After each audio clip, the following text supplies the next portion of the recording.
Good afternoon and Happy New Year, everyone. Thank you for joining us for the work session today. With that being said, I will turn it over to Dr. Russell. Good afternoon. Happy New Year, everyone. We're going to start with a proposal by Woda Cooper Development. It's for use permit number 2513. Woda Cooper Development Incorporated requests a use permit to develop multifamily dwellings at 3335 Victory Boulevard in the general mixed-use zoning district. The property is owned by Riptide 4 LLC and is further identified as tax parcel number 534, parcel 31. The future land use map of the Build One Portsmouth Comprehensive Plan designates this property as being located within a corridor linear district, and Mr. Bill Landfair, principal planner, is the staff coordinator for this case.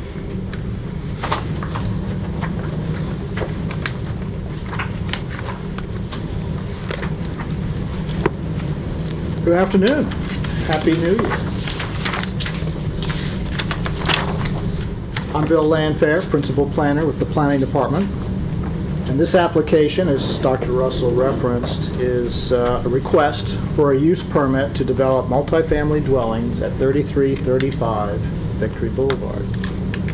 The subject property is part of a larger parcel comprised of 3.43 acres located in the southwest quadrant of Victory Boulevard and Greenwood Drive. It's zoned general mixed use, GMU. The northern half of the property is developed with a car wash, and the southern half is currently vacant, and once subdivided will comprise 1.72 acres. The topography reflects little slope in grade. There is a 15-foot utility sewer easement running the length of the rear property line. The surrounding neighborhood reflects the character of a major roadway corridor with a mixed pattern of non-residential, commercial, and light industrial and residential uses predominating. To the north, on the remainder of the parcel to be subdivided, is the car wash in the GMU zoning district. Adjacent to the south is an underutilized commercial building in a light industrial zoning district. To the east, across Victory Boulevard, is a gas station, a car dealership, and a church in the GMU zoning district. And to the west are single-family dwellings in the urban residential zoning district. As shown on the concept site plan, the proposed development will consist of one 4-story L-shaped building containing 48 dwelling units. As described by the applicant, the unit mix will offer a diverse range of apartment sizes with 7 one-bedroom, 30 two-bedroom, and 11 three-bedroom units designed to serve individuals and families earning at or below 80% of the area median income.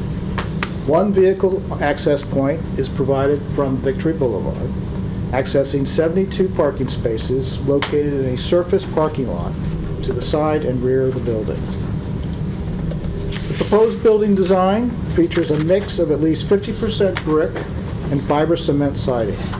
As described by the applicant, this combination of building facade materials enhances the building's modern appeal. Interior amenities will include a community room and service provider office where, in partnership with a local nonprofit, services like financial literacy training and job searching will be provided to the residents. Outdoor amenities will include a playground and covered picnic area. Stormwater will likely be handled on-site via an underground stormwater retention system under the parking lot. Approximately 45% of the property will be open space, including landscaped areas. Staff is recommending approval of the applicant's request with the recommended conditions.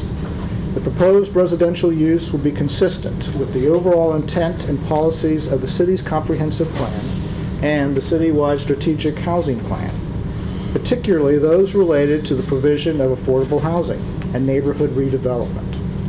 It utilizes an infill site in close proximity to employment centers as well as other essential amenities.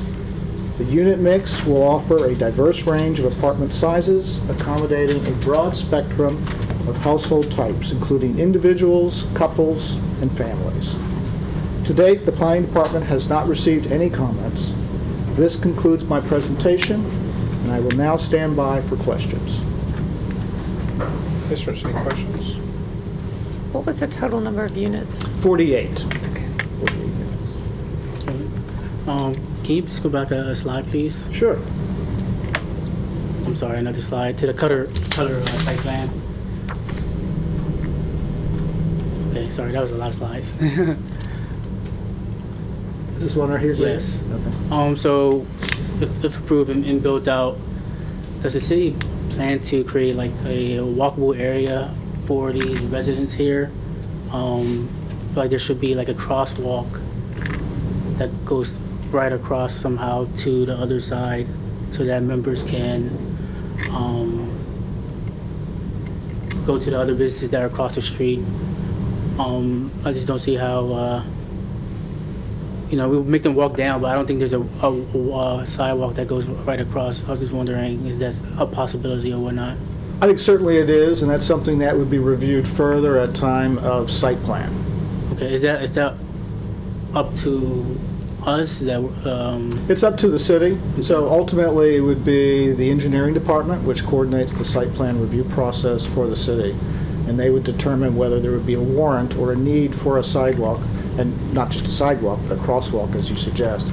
And I think there probably would be. The distances between intersections in this immediate area are rather far and removed, and a crosswalk would be a good idea.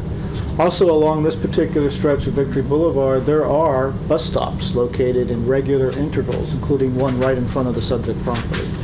So that would suggest that people would want to cross Victory Boulevard in this location to get access to public transit. and then I know our last meeting we had a list of properties. Sorry, a list of properties that weren't built out. A list of land that weren't built out. Was this Too small. It's No? too small. Too small? No. Okay. It was too small. I'm just wondering, outside of this, what is the city's like post casino plan in order to bring in residents into this area? Do we have something to make this area more walkable? Are we in the long term planning on redeveloping this strip here, Victory Boulevard, or connecting from the casino to the shopping center? Because as you all know, Norfolk has their casino coming up, and I know the casino, it's their job to continue to stay relevant and competitive, and we have the hotel building up to drive even more revenue. But as a city, we also have our role inside of things, and I think I don't know if we have a plan to be more proactive to build this area up. Right. It's based along like the Northeast, where they have a lot of casinos, a lot of like the MGM and the DC area, Foxwood, and Connecticut. Like these places have built out shopping developments and other things and around it to support its driver revenue. Do we have a post plan here? Well, the current comprehensive plan, of course, makes recommendations as to how this immediate area, this roadway corridor area, can be improved upon. And it's a challenge because by definition in the comprehensive plan, the uses that you find, many are commercial uses, many are light industrial, there are some residential uses.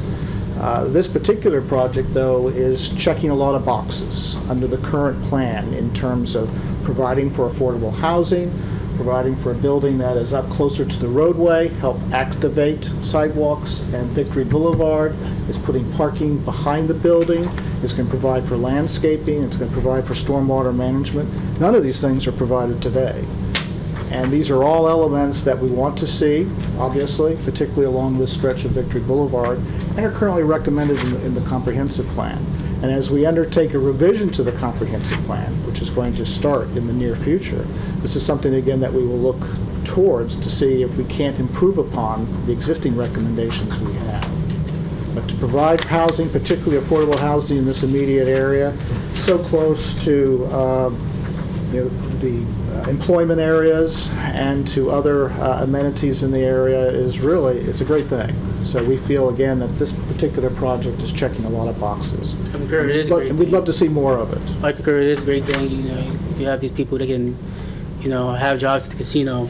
The other thing I'm looking at though is we also want them to spend in this area, and Victory Boulevard, that strip it's not built out well in place of where a casino is at. Like a lot of those, gas stations are shutting down or selling. You had that 7-Eleven there that's now Moco. I don't know what the gas station business is like right now, but it doesn't seem like a lot of them are, driving revenue. And then you have businesses going in and out, people coming in. It's just not for 48 residents or however many residents will be built here. You would think that you want to come outside your house, go to work, let's say at the casino or the shopping development, and then be able to spend in that area, go grocery shop, do whatever, right? So we can put money also back into the economy of the city and help these small businesses. But it's just not built out. And I know we have the comprehensive plan, but do we need a more tailored, proactive plan for post-casino so that when or if, these businesses don't grow, the city can take over and help out. Sure. If I could comment, because I do live literally right here. If you're on Beasley, right across the street, I run along this area. I will say this is one of the better landscaped areas of Victory, right here outside of the, in part because of the Rip Rap car wash right there. So they have improved the sidewalks and the walkability there. It is a higher speed road though. So I think that's one of the things the city will look at. I think landscaping is something we need to improve overall and make these kind of gateways and pathways as these are developed. I do want to point out some of the things I kind of like about this particular design is it's not backed against the homes. So you don't have someone who can just look over the fence and see into your house and into your yard. I love the fact that they placed the parking there to kind of give that separation from the apartment complex and the single family homes that are there. This area has been, I've lived in this house for 18 years, as long as I've lived anywhere as a military brat. And this area has always been vacant and underutilized. Across the street, you've had issues with one of the gas stations there that has come under new ownership because it had been a nuisance in the past. You had the historic Golden Skillet. I don't know, I guess you can call it historic. I grew up on it. But you have some areas I know economic development is focusing on with that plot of land, that there are opportunities. I think that this does enhance those opportunities and make the vacant land, as well as honestly the currently occupied land, become more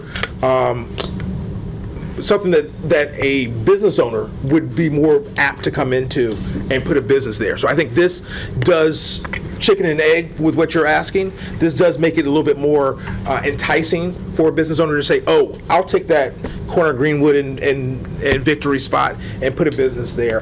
And I would say that I think that this is a good proximity to Victory Crossing. Because I don't want that much retail that close to my house either. I want a little bit of separation. So I kind of like this positioning with proximity to what's in that area. Now, we do have some areas of opportunity, of course, be it at, what is the name of the shopping center at Victory and George Washington? The one we... that one's doing. They're actually doing an amazing job. The one Williams Court, yes, that we've talked about in the past. There's areas of opportunity within this immediate area, and I think this bringing in 48 units, which probably would equate to 100 people or so, given it's 1, 2, and 3 bedroom, will be a plus. My concern is this is our third development in this area. I hope that public schools is paying attention. They just opened the portables at Victory Elementary, and we are doing the right thing to bring this. They need to be looking 10 to 15 years and start planning for the expansion. And, I think there was supposed to be a rezoning going on that we just haven't seen yet. They need to pay attention to these trends that we're seeing because it would behoove them to prepare for these growth, even though this isn't a large impact, but it's a pattern, and it's the patterns that are more important to me than the immediate changes, because you can't build a school overnight. Concur. They did respond back saying Yeah. that they needed more staff in order to accommodate. I just want to just put in everyone's mind, like maybe, you know, Victory Boulevard should be a high priority, just like the Link District is, because, you know, like I said before, once Norfolk builds up their casino, we need to protect the interests out here of the people in the city. So we need to make sure that we're being competitive and that we are planning for what's ahead. Well, I think you're absolutely right. I mean, this is an area of opportunity, and the connection with the casino is great. We have previously looked at how we can expand, or rather take advantage of the entertainment district surrounding the casino, as well as areas of employment in the immediate area. It really helps, though, to bring in more housing so that people can live closer to where they will work. And hopefully some may be working at this casino. This is not a huge project. This is 48 units, but it's units that are providing affordable housing, which is very important to the city. And again, it's checking an awful lot of boxes that are currently in the comprehensive plan. And as we move forward and look towards updating the comprehensive plan, we're going to take another hard look at how we can take advantage of these opportunities that we have in the area, thanks in large part because of the casino. But also, we're grateful for residential development coming in, and we've seen it recently in Newport, and hopefully there will be additional residential development up and down Victory Boulevard as well. Thank you very much. Any additional questions, commissioners? Thank you. Okay, thank you.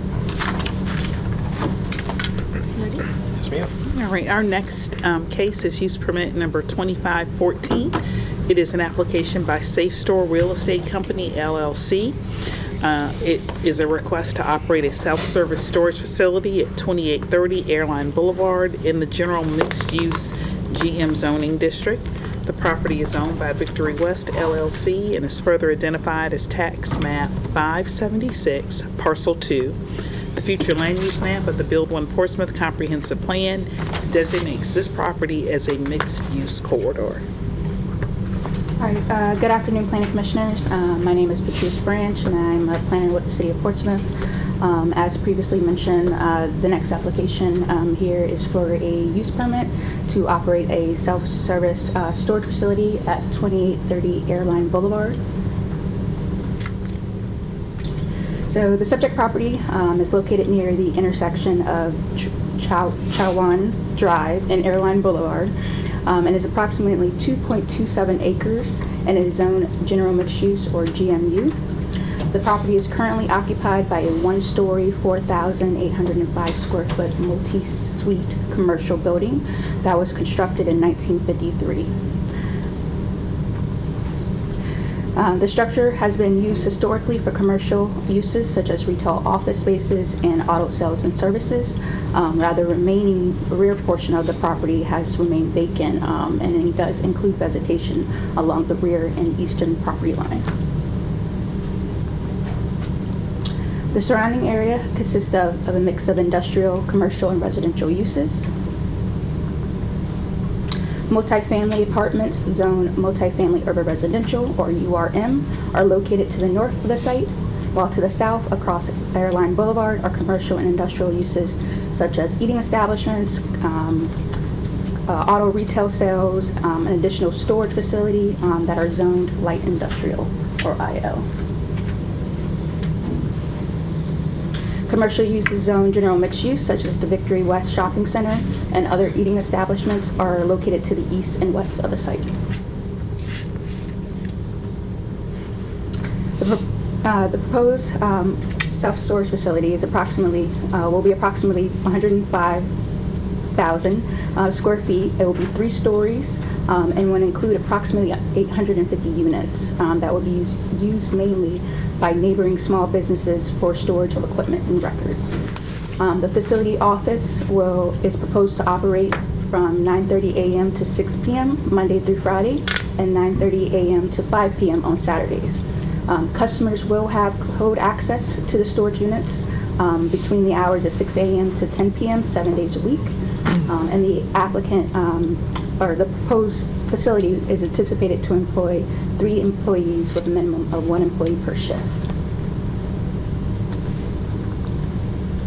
As shown here on the conceptual site plan, the site will be accessible by a single 2-way access easement from Airline Boulevard. There will be loading areas that will be located on the southern and western side of the building. A total of 22 off-street parking spaces will be provided along the southern and western building facade. In addition, a stormwater detention pond is proposed to the south of the structure, adjacent to Airline Boulevard, and the applicant also proposes to include exterior landscape buffering around the entire perimeter of the property in order to provide separation between the adjacent residential and commercial uses. Staff recommends the approval of the applicant's request with the recommended conditions. The proposed development is consistent with the intent and recommendations of the city's comprehensive plan as it relates to reinvestment, redevelopment, and intensification of development along major roadway corridors. The project will replace an aging commercial structure on an underutilized parcel with a modern facility that will include site, landscaping, and access improvements. In addition, given the site location and the surrounding land use context as well as physical characteristics, staff finds that the proposed development represents a reasonable and appropriate highest and best use of the property within the GMU zoning district. The proposed facility will also provide an appropriate transition between the residential uses and the more intense commercial uses along Airline Boulevard. To date, the planning department has not received any public comments, and I will stand by for any questions. Commissioners, any questions or thoughts on this one? Just interested to hear the commission thoughts. We had a storage facility application a few months ago. I know it was a different area next beside the Lowe's, but as I said before in that meeting, I'm not a big fan of storage facilities, especially when we don't have a lot of land left. We need to be intentional. Along that strip is a lot of storage facilities. They even showed it in the packet. All of the localities that surrounding us have so much land that, we should allow them to, accept these types of applications. I'm not sure how we could get in applications with storage facilities and gas stations and other things that I don't think we need in the city of Portsmouth. But and then on top of that, I think the total said in the packet was 12.5 million, and then the tax that the city of Portsmouth will receive is 120K. That's less than 1% of tax revenue. And then since it's self-storage, it probably will only be 3 people because that's what we were proposed last time from another company, I believe. I just don't see the benefit here. Not enough land in the city of Portsmouth. We keep saying that, so we need to be very intentional. I don't know what needs to be built here. It may take another 10, 20 years. It may not be our call here as a planning commission to decide that, but it needs to be something else. There's a lot of storage facilities are already along Airline. So the interesting thing is I actually shared your feedback at first, and then the more I thought about it, looking at this particular plot of land, especially in comparison to the old one, or the other one, sorry, I think this one's limited, especially considering that building that's there now is so old and out of place. I agree, there's a lot of storage facilities along Airline, but they're also older storage facilities, and a lot of them are flatter. I think as more vertical facilities come in, do those other facilities improve? Do they shut down and something else goes there? This plot of land, like there's so much land behind that strip that just hasn't been used forever. To your point, it's funny. This one is also only 3 people, with even that smaller square footage than that one we had looked at before that was huge. That was only 3 people. So this, I'm a little bit more apt to be okay with this one, just because it is a smaller, odd strip of land there, and most of the buildings on Airline are old.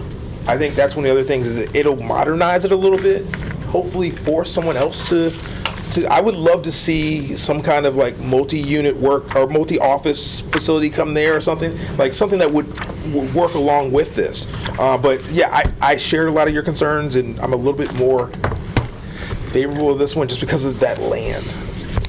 I see what you're saying. Think for that. My thoughts is, like you said, I think there's 2 self-storage facilities that's more modern along Airline Boulevard.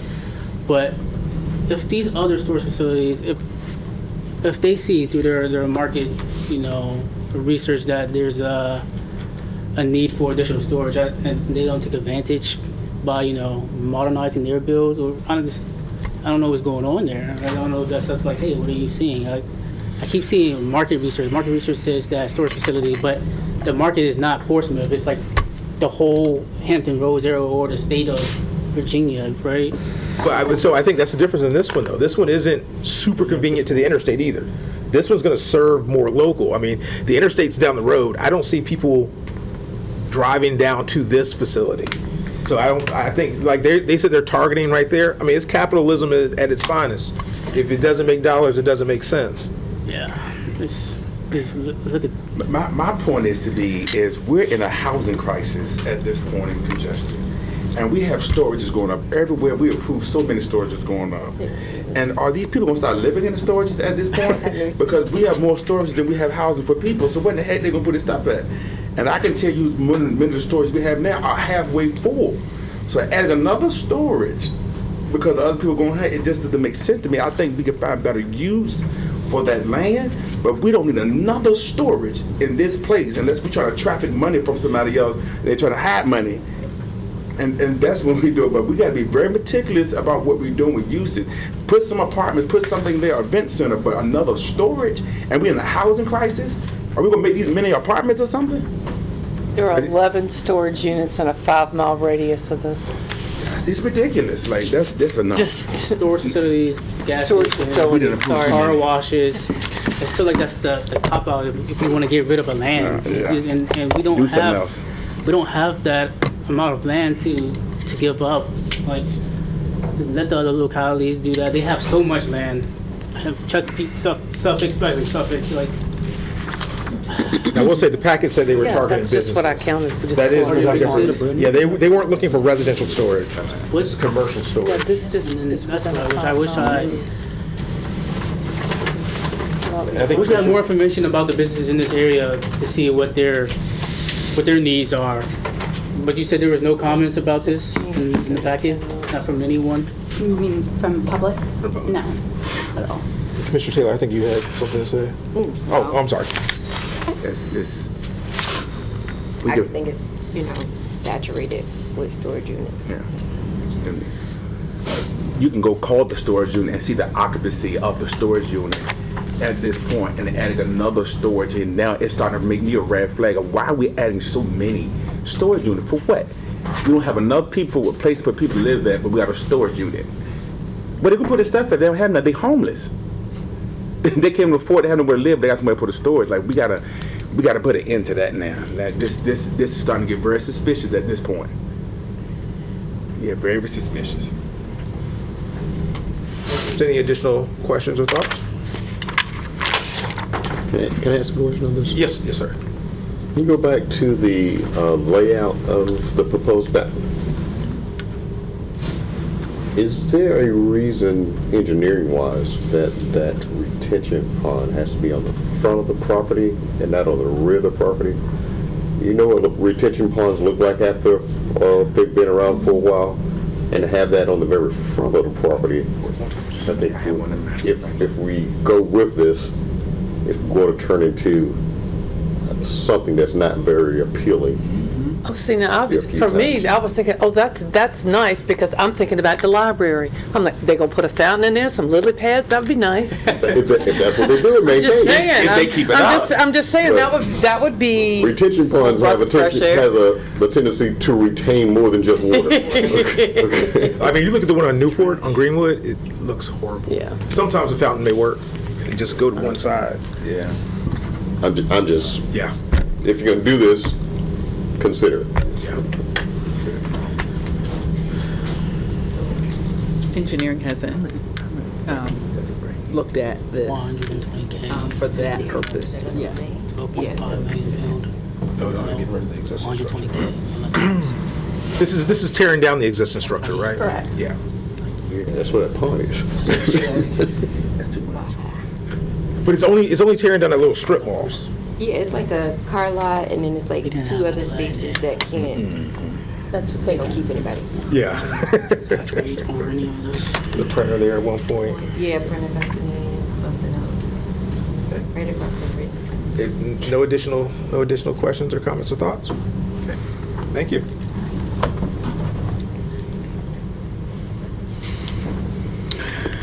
Are you ready? Yes, ma'am. All right, I need to pull up the next presentation, and Mr. Boone has agreed to read the case. Awesome. The next item that we have before us is Z2502, an ordinance amending and reacting Charter 40.2 of the zoning ordinance of the Portsmouth, Virginia, for the purpose of amending Section 208, Overlay Zoning District, paragraph subsection D, Innovation, subsection I, Overlay District, and to make any necessary related amendments to other sections of the zoning ordinance. The amendment proposes to rename the district from Innovation to Link District and redefine the list of permitted land uses, align zoning classifications with desired mixed-use development patterns to include residential, commercial, and cultural activities, and to include prescriptive design standards for landscaping, parking, signage, and etc., reflective of design quality standards and visions in the Innovation District Master Plan. All right. Good afternoon, everyone. Again, Happy New Year to you. This should sound very familiar to you. I saw this at your November meeting where we advised commissioners that planning staff had been meeting with members of our council as well as our Economic Development Authority for an approach for implementation of the recommendations from the innovation plan. And so what we decided to do collectively is to take a phased approach for implementation. And so what is specifically being proposed today? Today, we're proposing to rename the Innovation District as it is currently outlined in the Portsmouth zoning ordinance to reflect our branding campaign for the district. And so the district is proposed to be called the Link District, which is consistent with the branding campaign and leaning on the Lincolnsville history for a portion of the district in our downtown area. Equally important is redefining the list of permitted land uses. And I'd argue to you that this is one of the guiding reasons for moving forward with an amendment to the ordinance for the Link District in a phased approach, because we do, as a community, have some concerns about the scope of permitted uses that are permitted by right in the district. And so the best way to control the nature and the character of development in the district, there are two. It's your underlying zoning and then it's ownership, right? And so while the city of Portsmouth, through various resources, has been engaged in land acquisition along the district's corridor, there really just aren't enough resources to buy everything that we'd like to buy to control how it would be developed. And so the proposed district includes, the proposed ordinance includes permitted uses, and more importantly includes prohibits uses that are not aligned with the vision as it is outlined in the Innovation District Plan. And so what is that vision? The vision for the Innovation District really does speak to it being a vibrant district supporting entrepreneurship, creative production, housing, cultural activities, and economic development. It speaks to mixed uses and street activation, and so on our ground floor levels, we see a mix of retail and other opportunities, and likely in our upper stories, we would see housing opportunities so that you live, work, and play in the same area. there are opportunities or properties that are currently in the district that have been recently acquired that are not being used. I wouldn't say redeveloped because they're not currently in a redevelopment stage, but are not being used in a manner consistent with that vision. And to be just very transparent, we're seeing that a number of recent acquisitions are simply being used for storage. Want to share with you that since the adoption of the innovation plan, which is more than a year ago, so it was spring 2024, the City of Portsmouth leadership and stakeholders in our community, our business and other leaders, have had opportunities to participate in experiences that have caused us a moment of pause as it relates to the recommendations of the innovation plan. Those experiences, or at least those that I have been involved in, are twofold. One is we had an opportunity to participate with the Harvard Design School through an opportunity with Bloomberg Philanthropies to help us to develop an implementation plan for our innovation district. And so the Harvard Design School brought in design professionals from all over the world. They reviewed our innovation plan as well as our vision and made recommendations for how we might improve implementation. Shortly after that experience, a contingent of leadership from the City of Portsmouth and stakeholders in our community visited Greenville, South Carolina, which is touted as a superb example of reinventing itself. And that was I know others have, but that was my first visit to Greenville. And it was beautiful. Not only was it beautiful, it was active. And so when we talk about our innovation district and wanting street activation and people who live, work, and play in the area, and a community in an area having a nightlife, Greenville was all of that. And so that moment of pause doesn't say that we did anything wrong, but we have an opportunity to revisit how we implement our plan so that we have some of those, not some of them, it'd be nice if we had all of those Greenville outcomes, all right? And so that's why our phased approach will allow us to put a stopgap for some of those uses that are occurring in the district that are not consistent with the vision, and then we re-evaluate some of the design elements that are currently outlined in the innovation plan and quite honestly are included in the proposed ordinance amendment so that we include design guidelines that are going to discourage or limit the amount of traffic and parking along those corridors and encourage bike ped uses, move buildings and structures closer to the street. So we accomplish that with our setbacks. We want pocket parks and lush landscaping and coordinated signage. A number of those design elements that made Greenville an experience that I, for one, and others visit frequently would want to return to. And so that is why we are proposing this phased approach. And the phased approach, phase one is our prescriptive use language, and our phase two would include prescriptive design standards and developing those design standards in collaboration with our stakeholders in the community. So our vision is to duplicate the stakeholder engagement process that is being implemented as we speak for the waterfront redevelopment efforts, and to use those same not outcomes, but the same techniques to engage our stakeholders along the Link District to develop these design standards.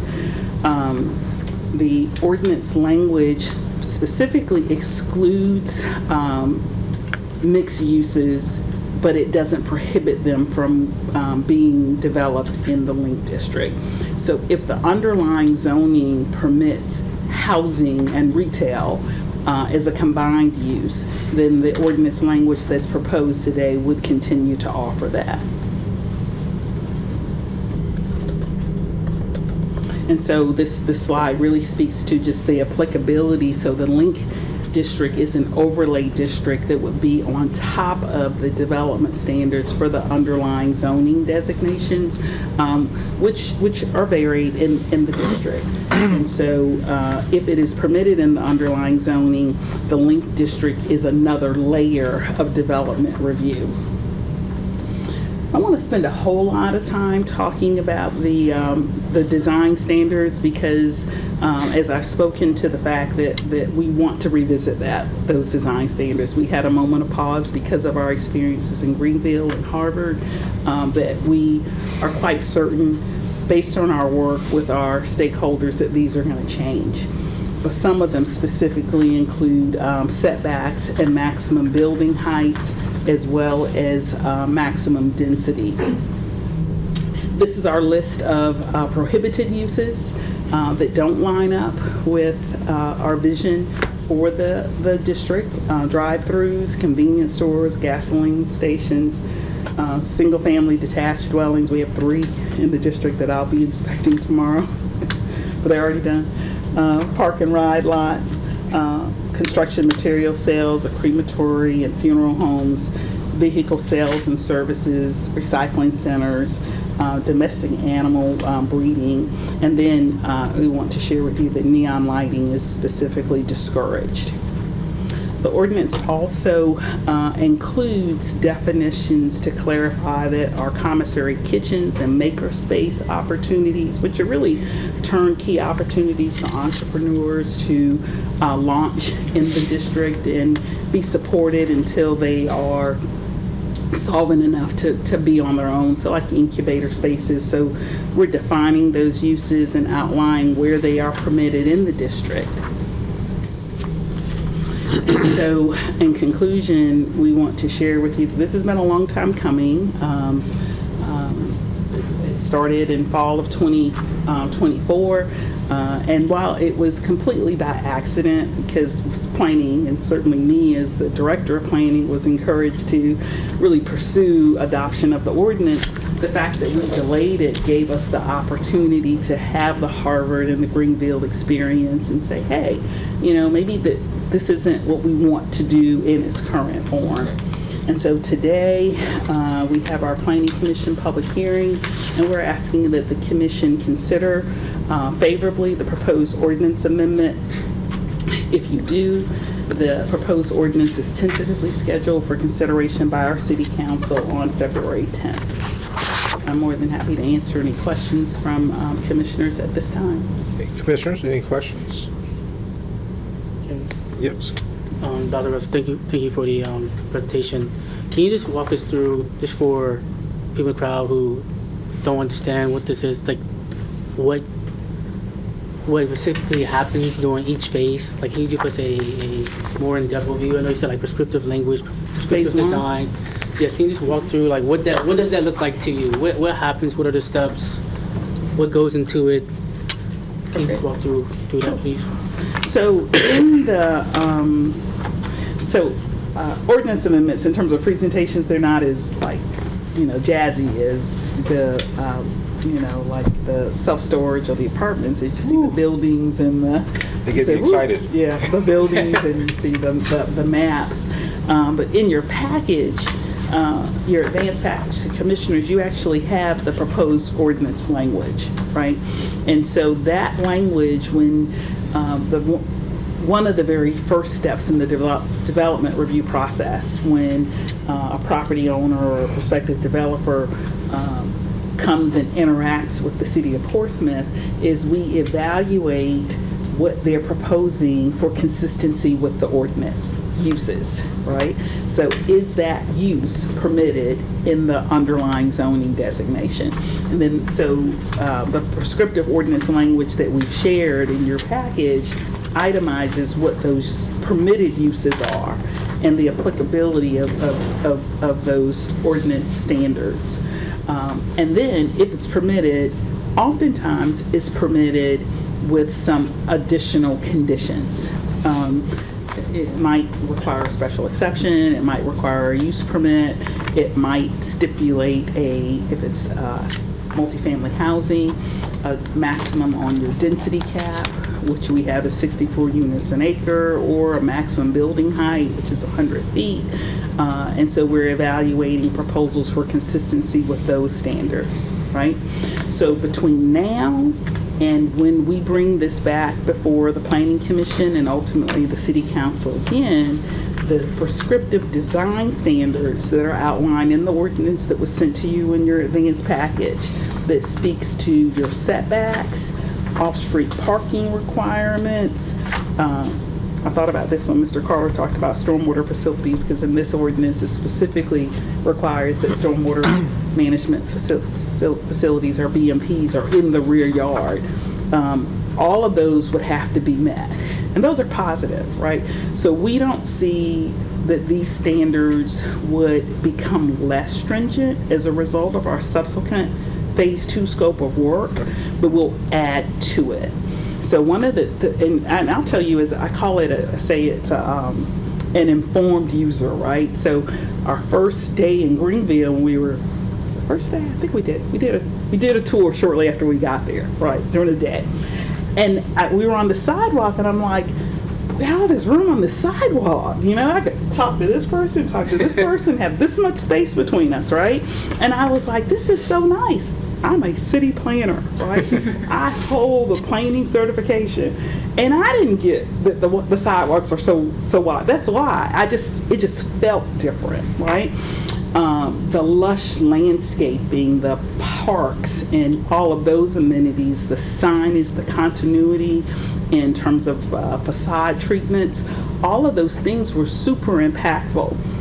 We need to make a decision in terms of our leadership and stakeholders in the city of Portsmouth of how much of that do we want to duplicate in Portsmouth, and if we like it, we need to like it enough to include it as a standard in the ordinance. It's going to have some cost impacts, right? And that's okay. We just need to decide how much do we want to, how much of that do we want to implement here? I'd say all of it, because it was just that impactful. Did I answer your question? Yes, two things from that, because obviously I'm not a planner, so I'm trying to think through your lens as a professional planner to see how these things are being built. So two things with that. When you're deciding on the design standards, are we using Greenville, North Carolina as a baseline? That's the one. So we have both Greenville and we have our experience at Harvard Design School, where we had design professionals internationally advising us on how to improve our implementation outcomes here in Portsmouth. Okay. Is it possible for us to see pictures of Greenville, where you went, like just a GIS overview or something for next meeting? Just to see what it looks like, because it seems like Greenville is pretty amazing. I've never been to Greenville. And then two, are we going to be provided like options for where you were just referencing, like you said, all of it? Oh yeah, that's just me, and I'm staff. Like, you know, ultimately I would it's like going to to be hear you your and our council. recommendations. Yep, I would like to hear your recommendations and decide here with commission, and then it's ultimately with council. Like, what are our options? What are the risks to it? How much are we putting towards each one? Like, I want to just have options and know the trade-offs and whatnot, so that we can make a valuable decision. Obviously, you're more to all of it, right? But I don't know, there might be some other stuff behind the scenes that we're not privy to. But that makes a lot of sense to what you were discussing. And then with the list of permitted land uses, what is it currently that needs us to find out? I'm pretty sure it needs to be redefined, but what is it that you're looking at redefining in order to get to where we need to go? So I believe what you're asking is what uses are problematic. Yes, and Right. where are you trying to transition over? I So- know you had that one slide that said prohibited, but I didn't know what the current use is right now. What were you trying to redefine so that we can get to where we want? For the Mainly storage, have a lot of storage. That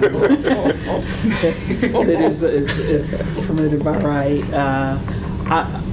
Auto sales, service, they tend to be land intensive type, and that's not consistent with the vision.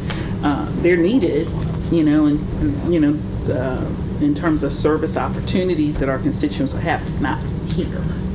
Okay? Okay, that makes a lot of sense. Yep, that's all I wanted to know. Basically, what options are we provided when you propose these amendments and you have the verbiage in the ordinance? How did you think about that? What came into your thought process so that I can try to see the same thing, and then because it was only that one, that one line. What options did you have before that so that we can? I left that out. I'm glad you asked the question. So the innovation district plan that was adopted in spring of '24 was a collaborative consensus building process that was, where's Bill? I'm gonna forget. Is it Benchmark? Benchmark helped us with that development of that plan, which included stakeholders and leadership, and it was a multi-year effort. And so that body of work is culminated in the innovation plan. And so it wasn't me and it wasn't staff in isolation, but a body of community members who developed this scope of work. And are we going? You said we're going to host another one soon? Our plan for phase 2 is that it would be a consensus collaborative process that includes leadership and community members as well. Okay. Okay. Do you think that we should have a meeting with council, bring us all in to talk about that, or should this be like an outside meeting? We did council, and then we did planning commission, and yeah. Before I was in here, so thank you for that.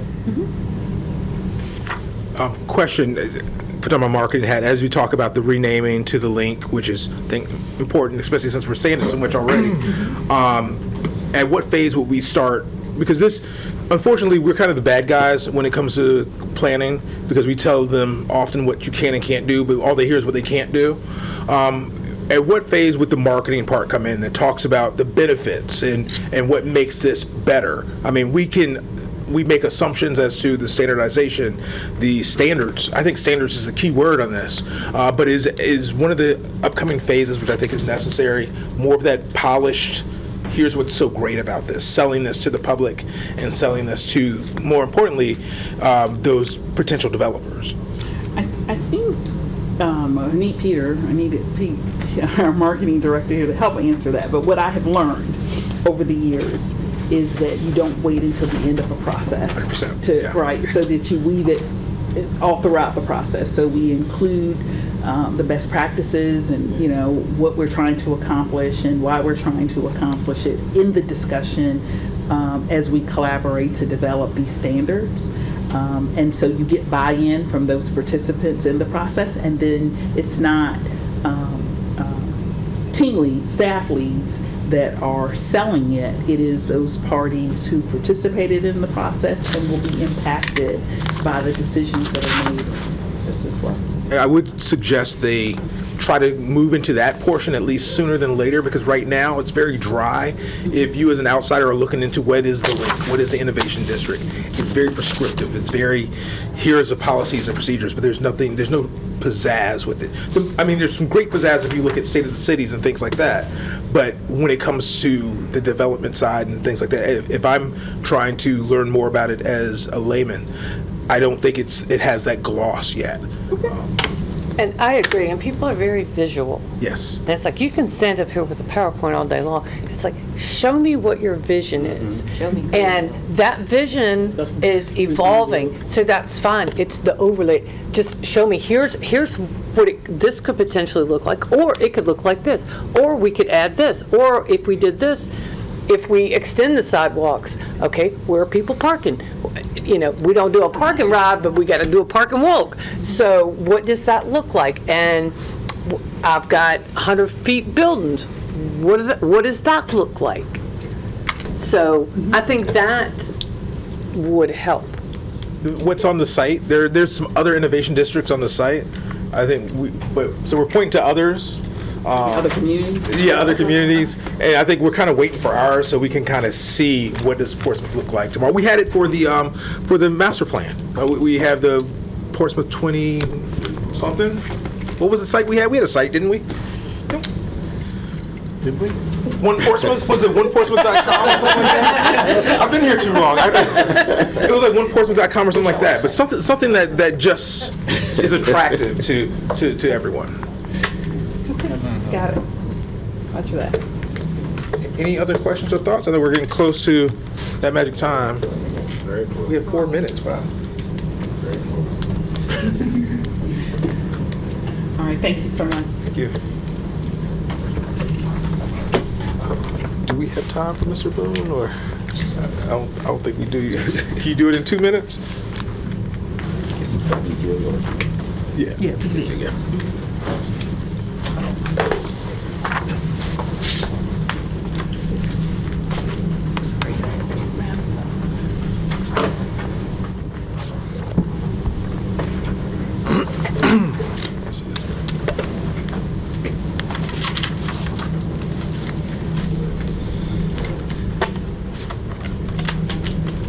Good evening and happy New Year to Commissioners. I'm Trevon Boone, Zone Administrator for the City of Portsmouth, and of course pursuant to State Code 15.2-2310, the Zone Administrator is required to notify local planning commission of applications received for special exceptions, variances before the Board of Zoning Appeals. The Planning Commission may send a recommendation to the board or appear as a party at the hearing. We have 2 agenda items that are scheduled for special exceptions on January the 28th. Each application is requesting a special exception under zoning section 40.2-535B, subsection 13, to reduce the minimum required interior side yard setbacks from 7 feet to 3 feet. These addresses are 1524 Highland Avenue and 1505 Highland Avenue. I'll stand by for any questions in regards to these special exceptions.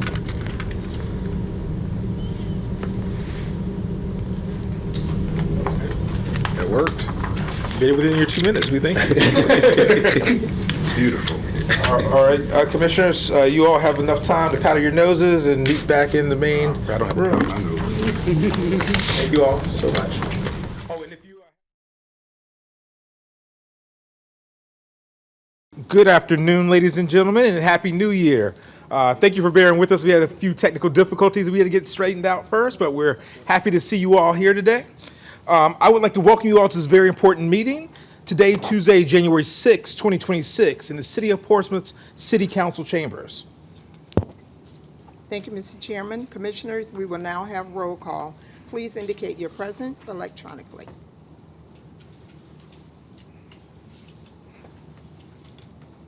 Six members of the Planning Commission are present. Commissioners, before you are the minutes of the November 18th, 2025 public hearing. If there aren't any changes, we are in need of a motion and a second.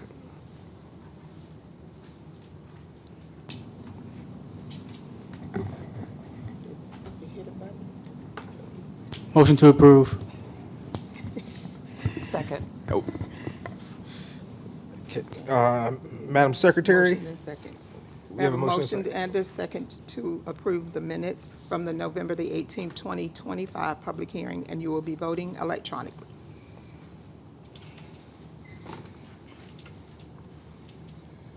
The minutes are approved by a vote of 6-0.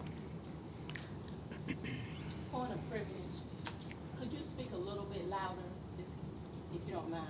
If you could speak a little bit louder. Me? Thank you. You're welcome. Announcements of future meetings and conferences. Our next scheduled work session is Tuesday, February the 3rd, 2026 at 12:30 p.m. City Council Conference Room, followed by public hearing at 1:30 p.m. City Council Chamber. Planning Commission rules limit a speaker to 5 minutes to speak. We also ask that everyone please silence your cell phones at this time if you have not already done so. Our first item, UP-25-13 Cavalier Manor. Woda Cooper Development, Inc. requests a use permit to develop multifamily dwelling at 3335 Victory Boulevard in the General Mixed Use GMU zoning district. The property is owned by Riptide 4 LLC and is further identified as tax map 534, parcel 31.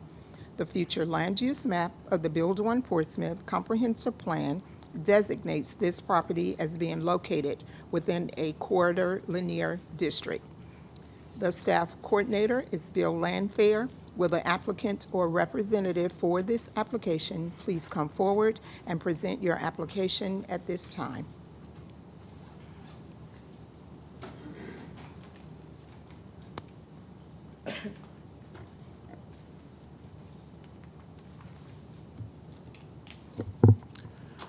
Good afternoon, Planning Commissioners, Chair, Vice Chair, members of the Commission. My name is Bruce Watts. I'm Vice President of Development and Chief Engagement Officer for Woda Cooper Companies. We're here today to present to you the special use consideration for Victory Boulevard site. I would like to give you a little bit of background about our company. Most of you all know Woda Cooper from our development at Holly Point, which we built about 2 years ago in honor of the late Mayor James Hawley. We also have under construction at 1100 High Street, Baines Point, named after Eliza Baines. We're about 90% completed on that development. Both of those developments are fully leased up, and we're very happy to, partner with the city on another development, which is this particular development that we call Blunt Place. Woda Cooper Companies in the past 10 years have developed 14 developments in the state of Virginia. And we use tax credits to do that. And it's based on what we call workforce housing, affordable housing. And in this particular case, this particular development will also be a 9% workforce housing, affordable housing development. If you would look at this in the site plan, we have 48 units on this particular site. And if I could back up just a minute, we came up with the name Blunt Place after former pastor and Reverend Dr. Roy Blunt, who was the head of the Martin Luther King Steering Committee and also the church committee here in the city of Portsmouth. In our first development, he gave the invocation for us, and we developed a relationship with him based on that. We thought he would be able to do the same thing for Baines, but he passed before Baines before we had the groundbreaking for Baines. So we talked to his wife, we talked to some of the community leaders, I talked to several council members, and we thought it would be great to name this development after him. So the name Blunt Place is named after the great honorable Reverend Roy Blunt. So this is a 48-unit development on Victory Boulevard. It's a 4-story building with 48 units. We've got an elevator in this building. The makeup on it would be 7 one-bedrooms, 32 bedrooms, and 11 three-bedrooms. Some of the amenities, we would have a fitness center, library, community room. We would have a playground. That's in the site plan. I know that may have been some concerns there. We have laundry hookups, and we also have a laundry room. We would put at least 50% brick on this and 40% hardy plank or cement fiber. We don't use vinyl sidings on our buildings. The history of our developments, usually we have about 30% seniors because we have an elevator in our building. And seniors are very attracted to having to press that button, go up to second, third, fourth floor. So we're a little different than some developers. A lot of developers have walk-ups and they don't have elevators. So an elevator is a big amenity for us.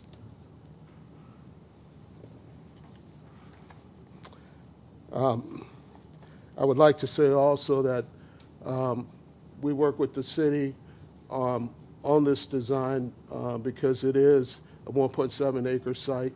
It's an L-shaped building. But as you can see, if any of you all have seen any of our developments in the city, whether it's Holly Point or whether it's Baines, we do a very good job from a design standpoint. The price points on this, and some people are concerned about what the price points could be or may be. It's based on your area median income. So it's between 30 to 80% area median income for the most part. Approximately somewhere around $550 to $1,400 a month based on your income and the size of your unit. We'll be glad to take some questions if you have any. And let me introduce again Greg Mustrick, who's our Vice President of Development out of Columbus. He came down today from Columbus, Ohio. My office is in Norfolk, but Greg did a special trip down today for us. Yeah. Thanks for having us, guys. Happy New Year, too. Thank you. Commissioners, do you have any questions of the applicant? Commissioner Curry? Thank you so much, Chair. I want to just ask a few questions. When you're saying affordable housing, is there a particular target when you're saying affordable housing? Is that for everyone, for seniors, for, what is the demographic when you're saying affordable housing or workforce housing? I just wanted a little clarity on that. You want to speak to it, Greg? Sure. So it'll be affordable housing, so this will be general occupancy. So seniors, families, single individuals can live there too. So it'll be mainly rent and income basis, really the qualifiers to live there. But we also have a management company as well that we own, and they would be managing the property, and we have a credit, criminal, previous landlord history, and we look at all that when people apply to live in our developments. Thank you so much. And sir, could you give me the rundown for the amount of bedrooms one more time per, I believe you said, if you don't mind? Yeah, I've got it. We've got 7 one-bedrooms, 32 bedrooms, and 11 three-bedrooms. Thank you, sir, so much.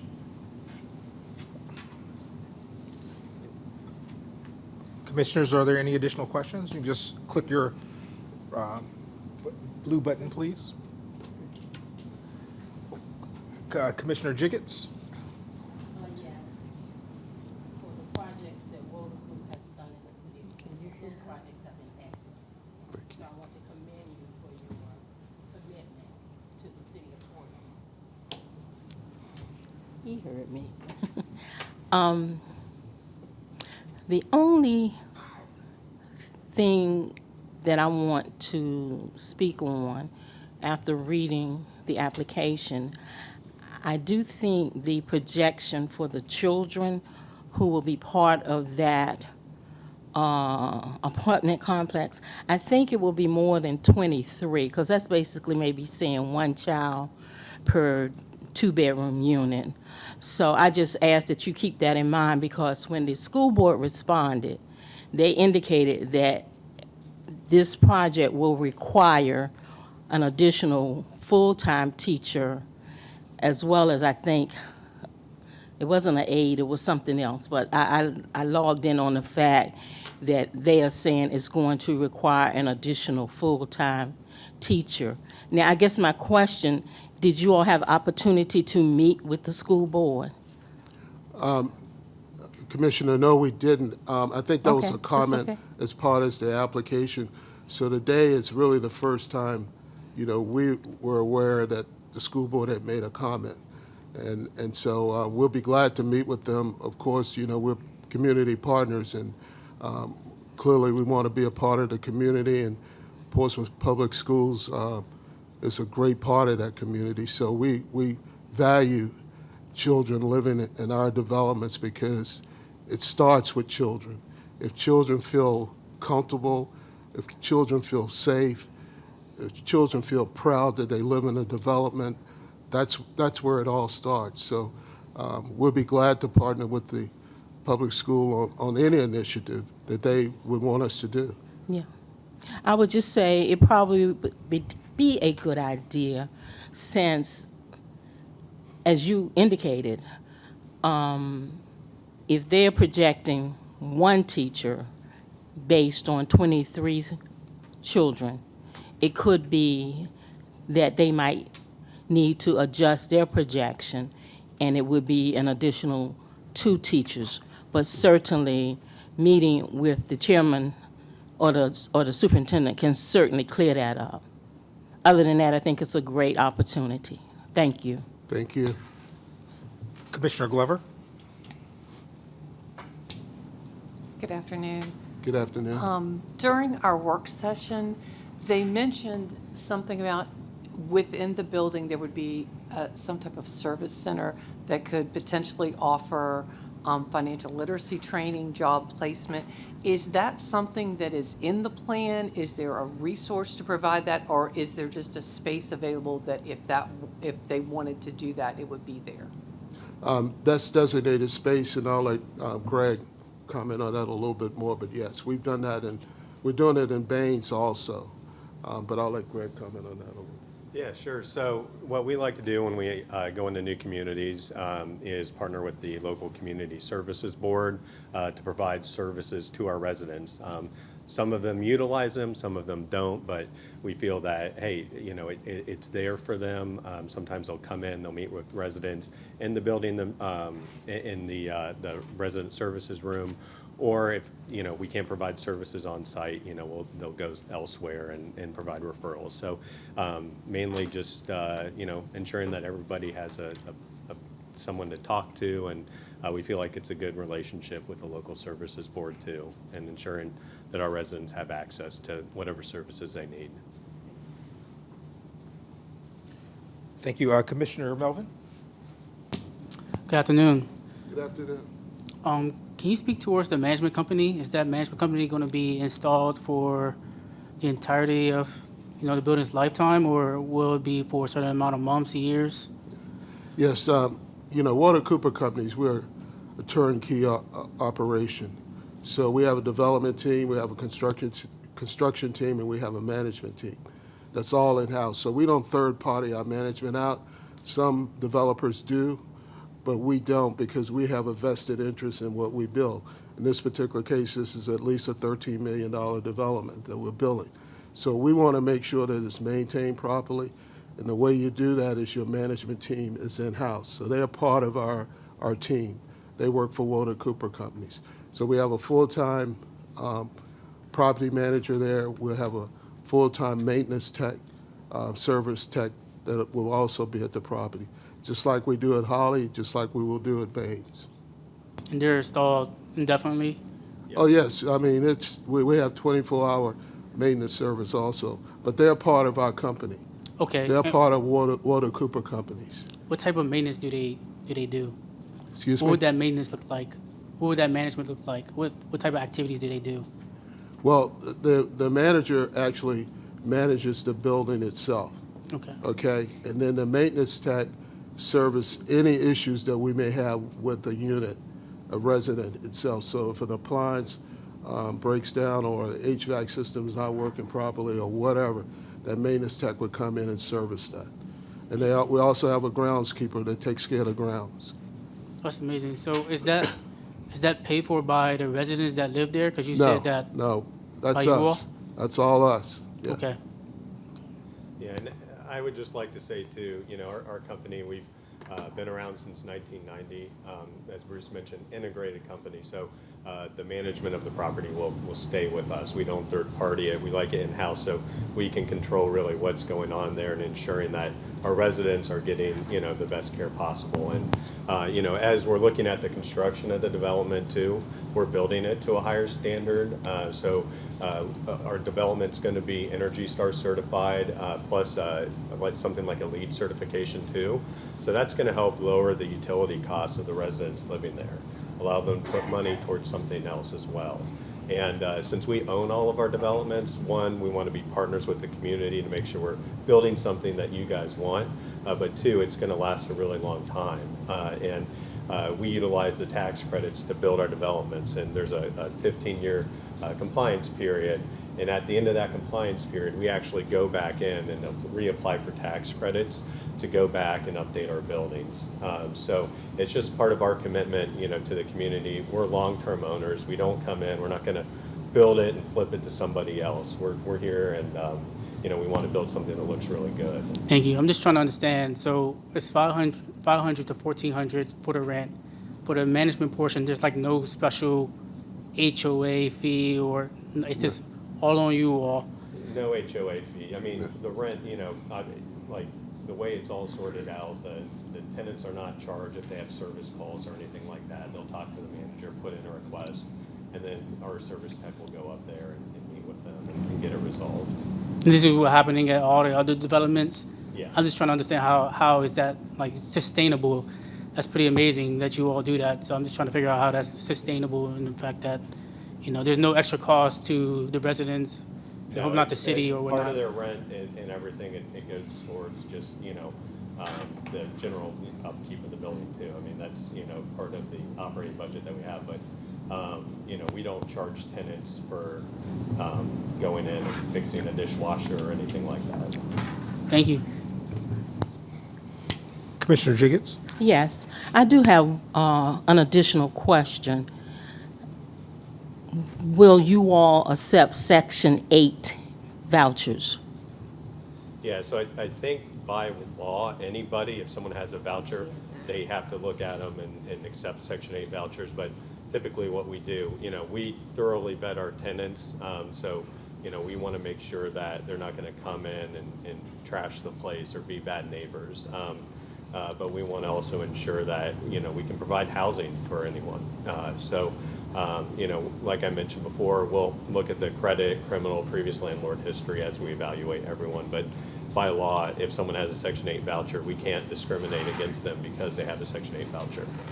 Thank you for that response, because I feel it's important, because far too many individuals with a Section 8 voucher we find in the Hampton Roads area, I know, where a lot of times those families are rebuffed if they have a Section 8 voucher, and that should not be the case.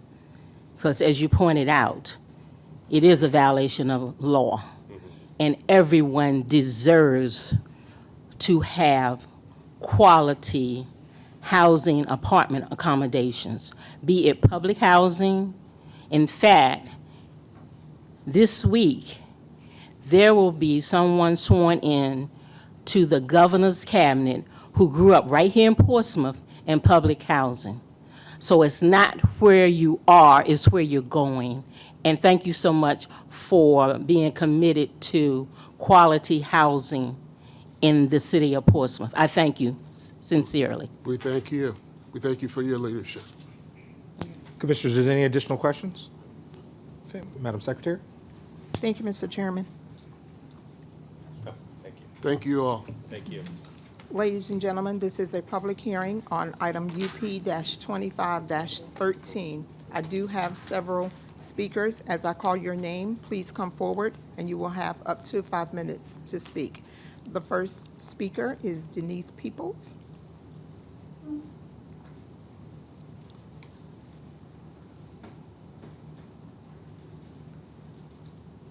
I'd like to say good evening.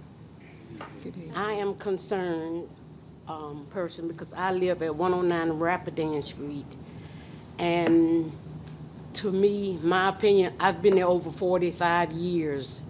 And this is gonna come destroy my place of living where I live. And I am not satisfied. According to what you gentlemen were saying, maybe Section 8. Are there gonna be security in the area? Cleaning ability in the area. I live there, and I'm a senior citizen, so it doesn't allow me to be able to sell my home, that it takes from my property to buy another place at my age. So I'm looking at when the car wash were there, we never got a letter to come and voice our opinion. We knew it was there when they started building it, but we didn't ever get a letter to confirm what was going on in the city of Portsmouth with my house. So I'm just out here concerned about the city of Portsmouth where I live. Security as far as the murderers, the killers. I mean, it's just a bad place to put it in place where people live, that's been living all their life on that avenue, and it disrupts it takes away from your property, you know.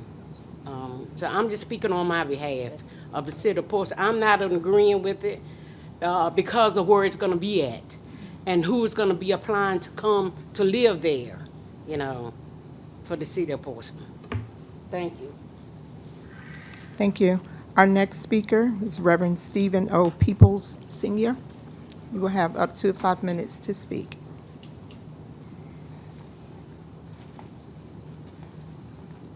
Good afternoon, Commissioners. My wife just spoke. We're concerned because, like she says, we've been there over 45 years. We raised our families, the neighbors, but we've learned that it's a trend going on in our neighborhood now. And don't get me wrong, I'm for affordable housing for people and all, but it's a trend going on that houses are being bought up in our neighborhoods that are turned over, that's going to be just transitional houses and a whole lot of Section 8 houses, and you may not feel the effects like we do. You know, the police department says that they're short, don't have enough police. There were times when they would just patrol through the neighborhood, just ride through. They never ride through anymore because they're either working at the casinos or they'll come if you call them, but we don't see any patrol. So we see a lot of things that are going on in our neighborhoods that you may not see. And so at our age, we're thinking about, I don't know if you think that's selfish, but we think of our resale value of our homes also. And at our age, we sell our homes, and we're not going to get the amount that we can just go out there and buy another home in this day and age. But I was trying to listen when he said the affordability part. I'm concerned, is it going to be, I don't have a problem with some applicants, you know, Section 8, but is it going to end up being a total, so Section 8 down the road, you know? And are they going to have security there? Are they going to have something to block their property from the back of our properties?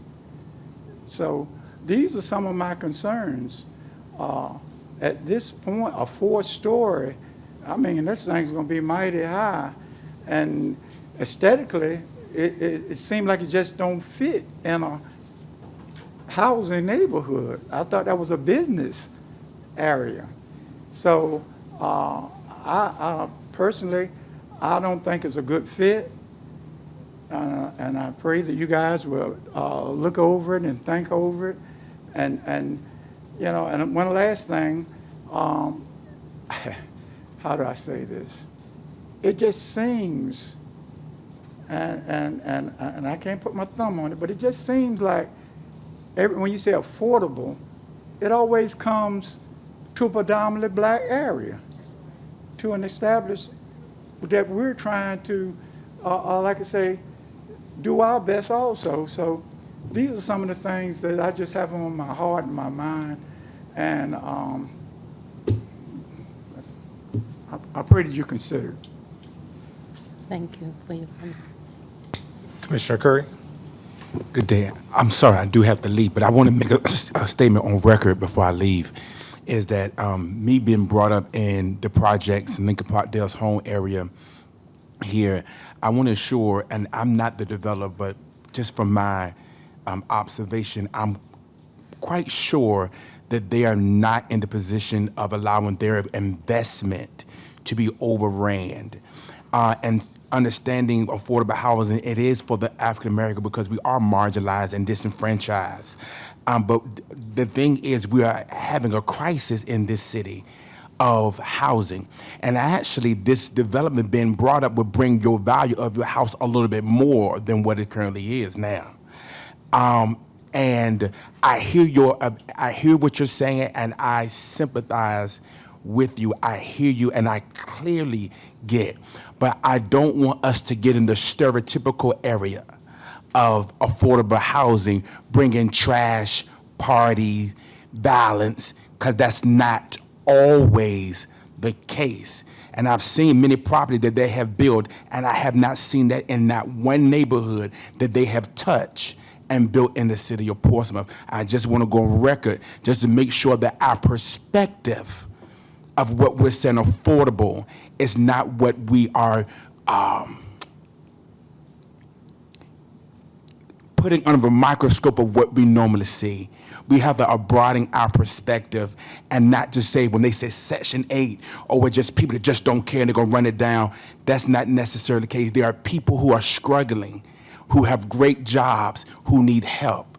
And we are in a crisis in this area, and it's needed. All I'm asking for you, and I hear you clearly, is to make sure we are broadening our perspective and not prejudge and be prejudiced about stuff that we've seen before us. Thank you. Commissioner Jiggets? Yes, to the couple who individually came to the podium, I certainly understand your concerns. I understand your concerns. I live in the city of Portsmouth, and I don't live in the development lingo is called a PUD, Planned Unit Development, which is what Cavalier Manor is. I live in the 23704 area code, right across from what used to be the Pines. I understand your concerns. I understand them very well. Having served also on the Portsmouth Redevelopment and Housing Authority, as well as the Economic Development Authority, I can say for a fact, in terms of the Portsmouth Redevelopment and Housing Authority, that is the quasi-government agency that issues the Section 8 vouchers. There's always thousands on the waiting list wanting to get one of those Section 8 vouchers. Because first of all, the Department of HUD is very strict. They are very strict. And if there is any type of situation coming out of someone who has a Section 8 voucher, they don't want to lose that privilege because that's like gold to them, because it allows them to be able to have their rent less than what market rent would be. So don't think for one second that I don't understand your concerns, because I do. And I can say for a fact, in my neighborhood, Roanoke Avenue, certainly there are those who are not living in owner-occupied houses. But I can also say that on my street, we haven't had any types of problem. You're right. You're right. That is something that in the city of Portsmouth, we have to focus on more. And one of the speakers talked about, I think, about very seldom seeing patrolling in their area. I share your concern on that, because even though we may need more patrol officers, the ones that we do have, they can also be assigned, in my opinion, better to patrol in all the areas. So I want you to know that I share your concern, but I believe that with this particular development, it is going to raise, as they say in the Navy lingo, all ships, rising tides lift all ships. And I think that's going to happen with this project. Thank you for listening to me. Oh, We will permit it for this time.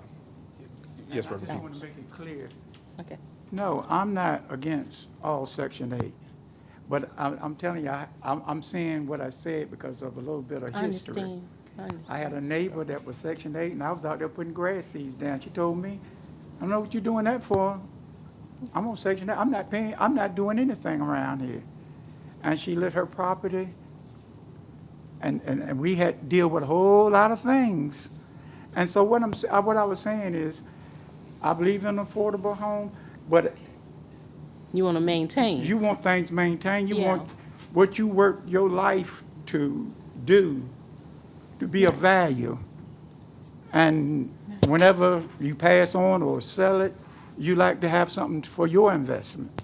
We agree. Thank you, Reverend Pugh. Okay. And I just want to remind everyone that we are also your neighbors. I live across the street from right here. I live on McLean.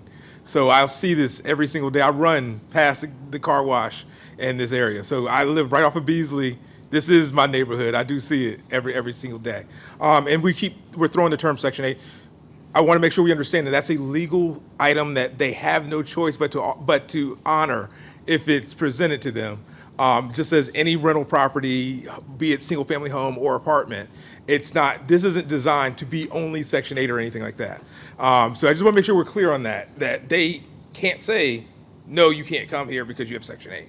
And one of the advantages of someone with Section 8 going into an apartment like this, as we have seen, there have been some, I would say it's the exception, not necessarily the rule. They do have the ability to be an enforcement mechanism with having a management team there that can see when things aren't being done right and can have some kind of enforcement with that. So I think, to your point, when someone's in a single family home, they have a little bit more freedom, a little bit more ability to do as they please.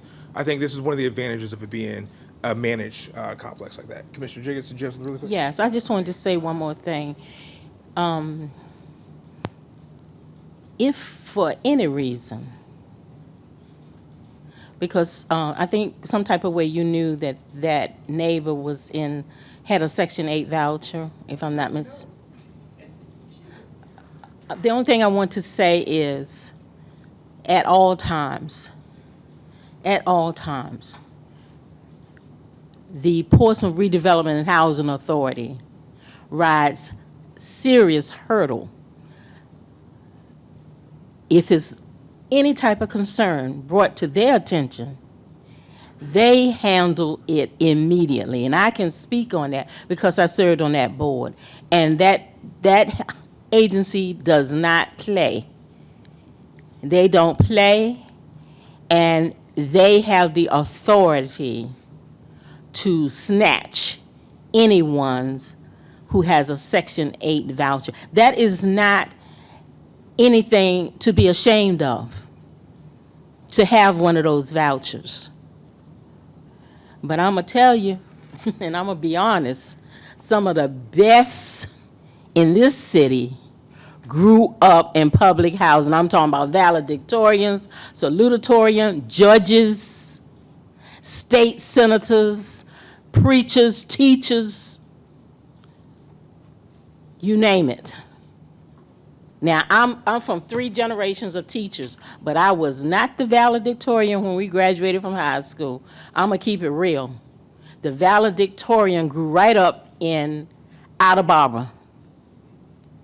The chief judge, who's retiring this year, he grew up in Outer Barbara. Chairman of school boards, superintendents grew up right in Outer Barbara and branched out. So I'm just saying, let's just give everyone a chance to have good housing. The Woda Project is a good housing. They may end up not having anyone with a Section 8 voucher, but I'm going to tell you this.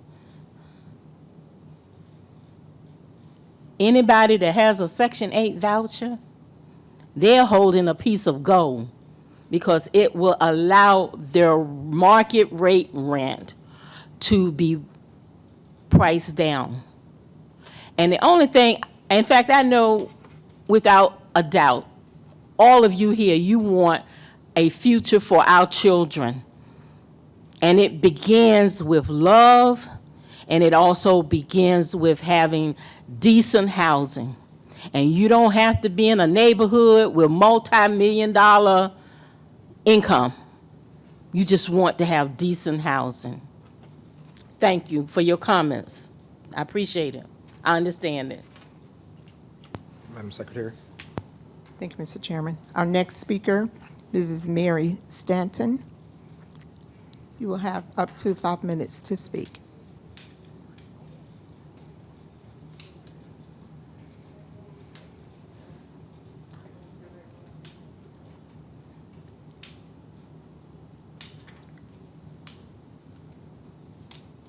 Well, I'm Mary Staten at 105 Rapidan Street in Cavalier Manor. I don't have a whole lot to say. Ms. Stanton, But- Ms. Stanton, the stenographer can't hear you. Can you pull the mic down, or Okay, can you pull it down a little bit so she can hear you? Thank you. that's okay. Yes. Yes. But I moved in Cavalier Manor in 1960. So I've been there a long time. And what they're saying to build back there in the back of my house, I don't want that. So I didn't come up here to say a whole lot, but I really don't want that back there. And to put apartments back there in the back of my house. I've been there a long time. And I'm 94 years old now. So what they're saying, I really don't want that. And so this is all I have to say, that I really don't want that built back there. Thank you anyway. Thank you. Ladies and gentlemen, this is a public hearing on item UP-25-13. If there's anyone else here who did not get an opportunity to register and would like to address this application, you may come forward, state your name and your address for the record, and you will have up to 5 minutes to speak. Appearing to be none, Mr. Chairman, members of the Planning Commission, this public hearing is now closed.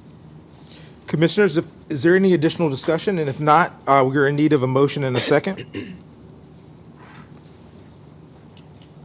I make the motion. Commissioner Jiggets? I make the motion that we accept the Woda Cooper development. Section, what is it? UP 25-13? 25-13. With conditions. Thank With you. conditions. Commissioner Taylor? Second. Or Vice Chair Taylor, I'm sorry. It's okay. All right. Madam Secretary, we have a motion and a second? Thank you, Mr. Chairman. We have a motion and a second, excuse me, to approve UP-25-13 with conditions, and you will be voting electronically. This item is approved by a vote of 5-0 with conditions. Our next item, UP-25-14. Thank you. Collinswood, Safesto Real Estate Company, LLC, requests a use permit to operate a self-service storage facility at 2830 Airline Boulevard in the General Mixed Use, GMU zoning district. The property is owned by Victory West, LLC, and is further identified as tax map 576, parcel 2. The future land use map of the Build One Portsmouth Comprehensive Plan designates this property as a mixed-use corridor. The staff coordinator is Patrice Branch. Will the applicant or representative for this application please come forward and present your application at this time? Thank you, Mr. Chairman, members of the commission. For the record, my name is Rob Beeman. I am a local land use attorney at the Troutman Pepper Lock Law Firm, here today on behalf of the applicant, Safe Store Real Estate Company, LLC. I'm joined this afternoon by Chris Russ, who is one of the principals of Safe Store, and also Eric Reichenbach, who is our civil engineer on this project. The application that's before you this afternoon involves a 2.3 acre parcel that's located on Airline Boulevard, just west of Chowan Drive. The front portion of the site has been used as a used car dealership for the past several years, and the rear portion of the property has been vacant for a number of years. The applicant proposes to redevelop the site for a indoor Class A climate-controlled self-storage facility that will be very similar in terms of quality and design as the facility that the applicant opened just recently over here on Effingham, just across the interstate from downtown. As is noted in the planning staff report that was prepared by your planning staff for this application, this would represent a significant investment along this corridor and a property that's currently underutilized and will result in a significant increase in real estate taxes for this property with no sort of additional burden on city services or infrastructure.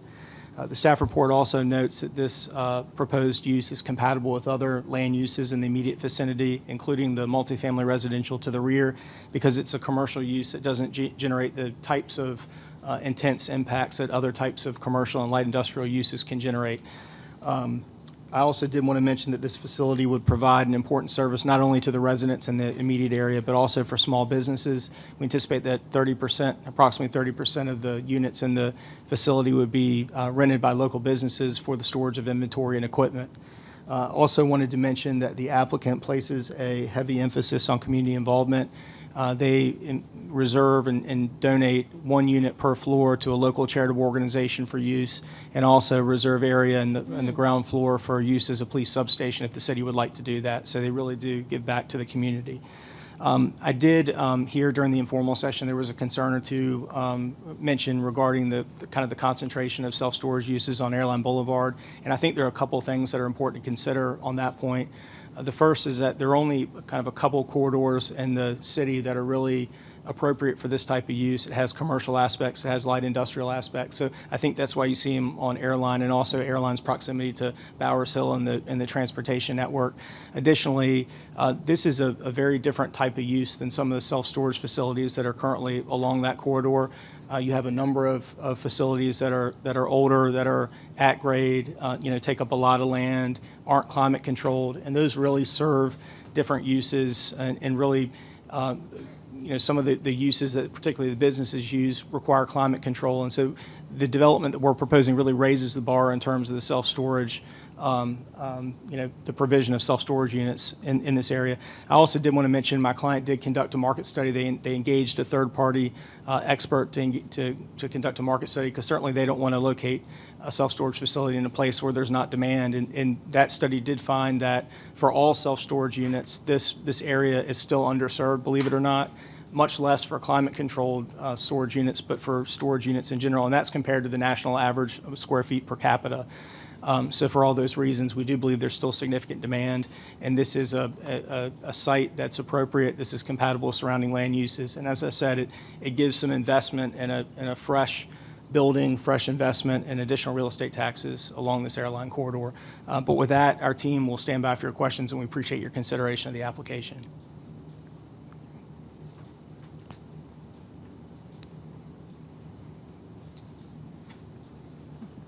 Any questions? Commissioners, do you have any questions of the applicant? Madam Secretary? Oh. I just thought of a question. Yes, ma'am. You said, I guess as part of your public service outreach, you'll be offering a unit per floor Yes, for nonprofit. Did I understand you correctly? Yes, ma'am. 3 floors, so at least 3 units for nonprofits. Yes, ma'am. Really? Yes, ma'am. That is very innovative. Is that something across the country that's being done, or did you all just decide? No, I believe it's part of their operating plan. And do we do that at the other Portsmouth site as well? So we do that at the Effingham site as well. Yes, That's ma'am. commendable. Thank Thank very you. much. Yes, ma'am.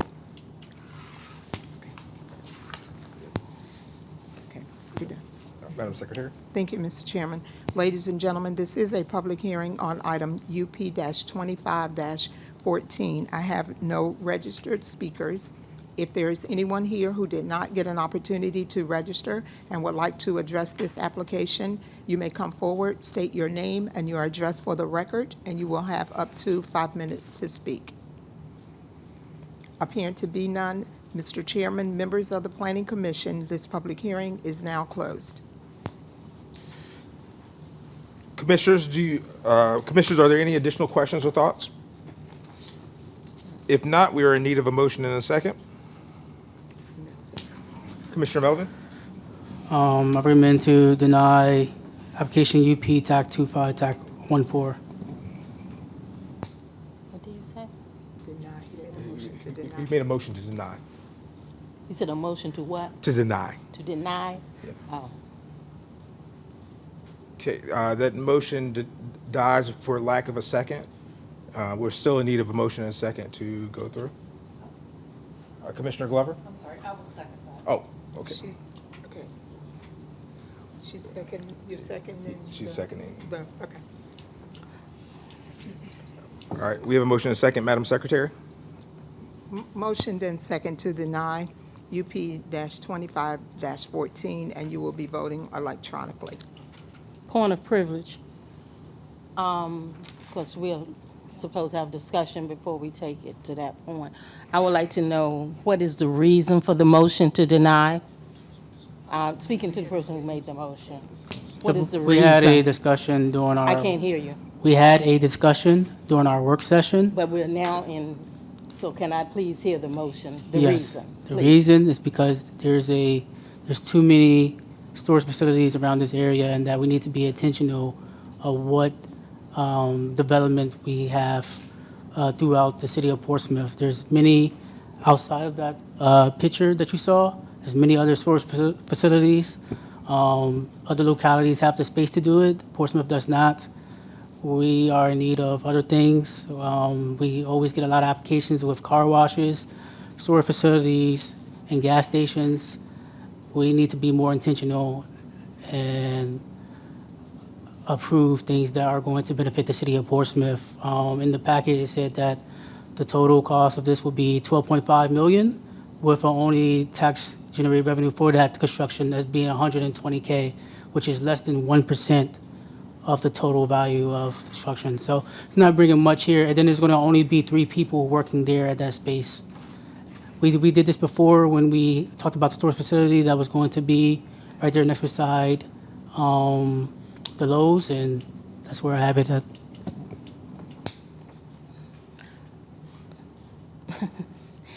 Obviously, it's not for a debate, but I just want to say, when you think about that corridor, there are only so many usages that fit. And I know for a fact that a self-storage unit in that corridor fits. That's my only response. Thank you. And point of clarity, Commissioner Jiggets, did you? I can't get it off. Oh, you can't clear your. I'm trying. We're already in the screen to vote. It won't go on. Right, she voted the wrong way, because that's why I was concerned, Oh, because okay. her comments didn't match the way she voted. Ask the attorney, what do we need to do at this point, Mr. Miller?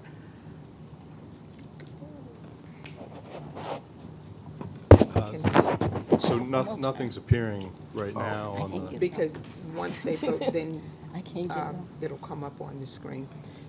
Commissioner Jiggets voted yes, but I believe No, yeah, right, that's not true. She wanted she no. wants to vote differently. Okay. Ms. Because you- King, is there a way to?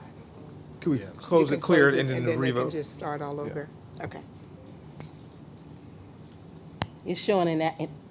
Okay. So we had a motion then to second to deny UP-25-14. And you will be voting electronically.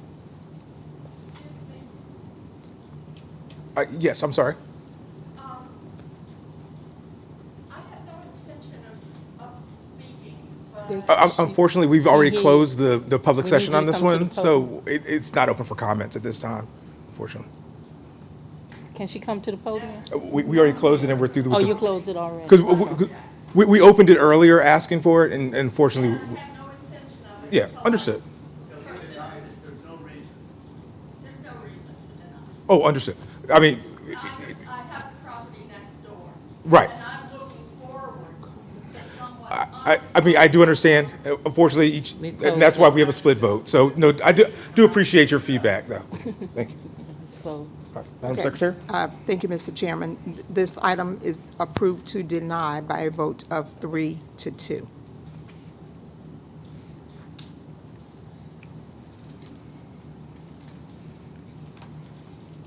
Our last item Z-25-02, link, an ordinance amending and reenacting Chapter 40.2 of the zoning ordinance of Portsmouth, Virginia, for the purpose of amending Section 208, overlay zoning districts, paragraph D, Innovation 1 overlay district, and to make any necessary related amendments to the other sections of the zoning ordinance. The amendment proposes to rename the district from Innovation to Link District and redefine the list of permitted land uses, align zoning classifications with desired mixed uses, development patterns to include residential, commercial, and cultural activities, and to include perceptive design standards for landscaping, parking, signage, etc., reflective of design quality standards envisioned in the Innovation District Master Plan. Our staff coordinator is Rhonda Russell.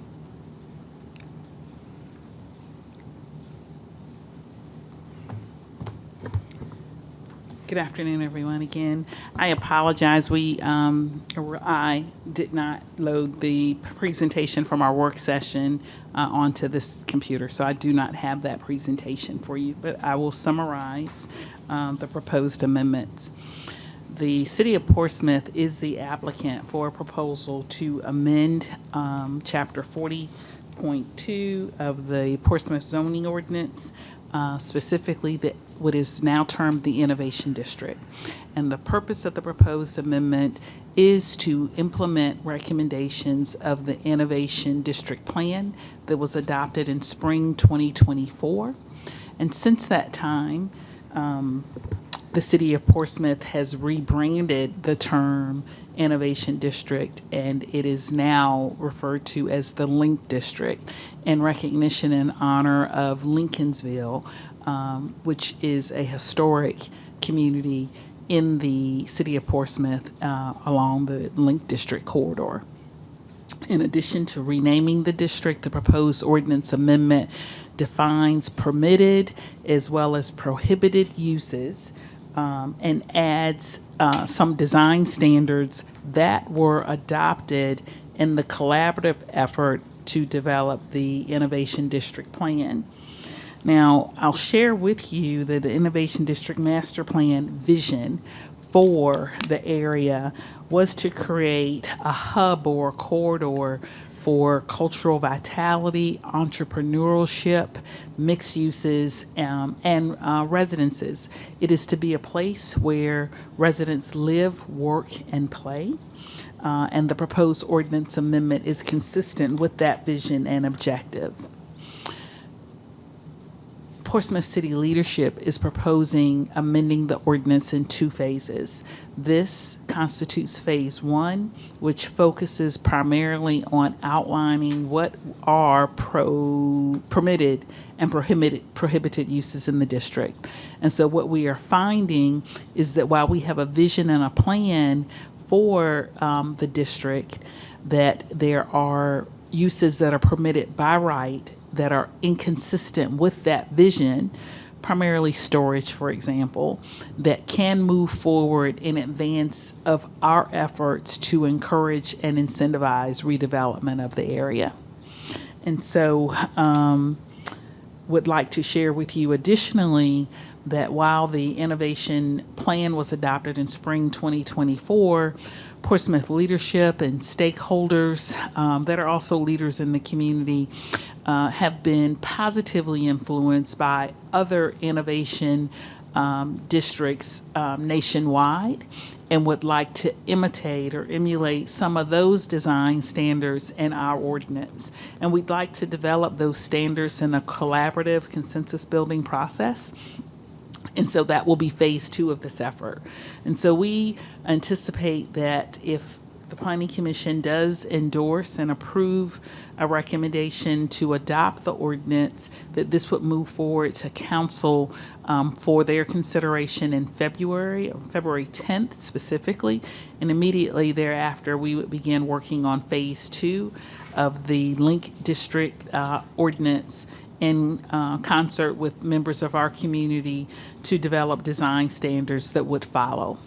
Right, and so with that in mind, let me share with you that the proposed ordinance list of prohibited uses include drive-through facilities, convenience stores with gasoline supply sales, single-family detached residences, park and ride lots, construction material sales, crematories and funeral homes, vehicle sales and service, recycling centers, and domestic animal breeding.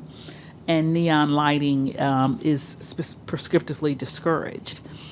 Conversely, those uses that are permitted, and the ordinance includes definitions for them, include commissary kitchens and maker spaces. And maker spaces might present to you as a new term, but let me describe that that really is a incubator, a term that would characterize an incubator use. So small business startups that could go into a facility turnkey and begin developing their products or wares and offering services. Then they're coached, encouraged, and mentored until they are solvent and can operate and be successful in their owned or leased space. And they're in our Link District. We specifically have a hub designated for that. Our commissary kitchen use supports all kinds of retail food vendors like your food trucks and things of that nature. And so those uses we've included a definition for and prescriptively outlined them as permitted uses in the district. And so with your consideration and a recommendation of support today, then we anticipate that this would be considered by our city council on February 10th. And then early spring, we would be working on Phase 2. Be more than happy to answer any questions from commissioners at this time. Commissioners, do you have any questions of the director? Okay. Madam Secretary? Thank you, Mr. Chairman. Thank you, Dr. Russell. Ladies and gentlemen, this is a public hearing on item Z-25-02. I do have one speaker, Quinte Perry. I guess she left. So I have no other speakers. If there's anyone here who did not get an opportunity to register and would like to address this application, you may come forward, state your name and your address, and you will have up to 5 minutes to speak. Appearing to be none, Mr. Chairman, members of the Planning Commission, this public hearing is now closed. Is there any additional discussion? If not, we're in need of a motion and a second. Commissioner Jiggets?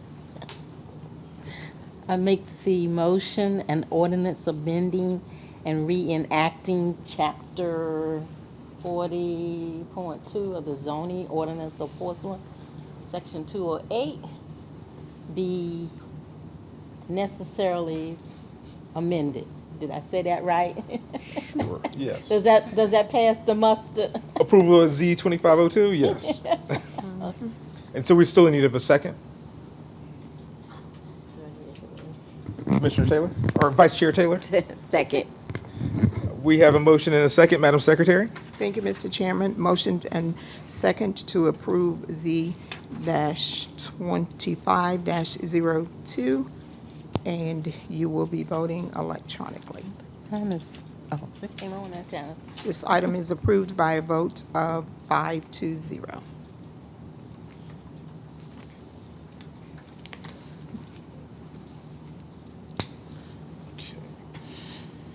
Madam Secretary, I believe that concludes our agenda for today.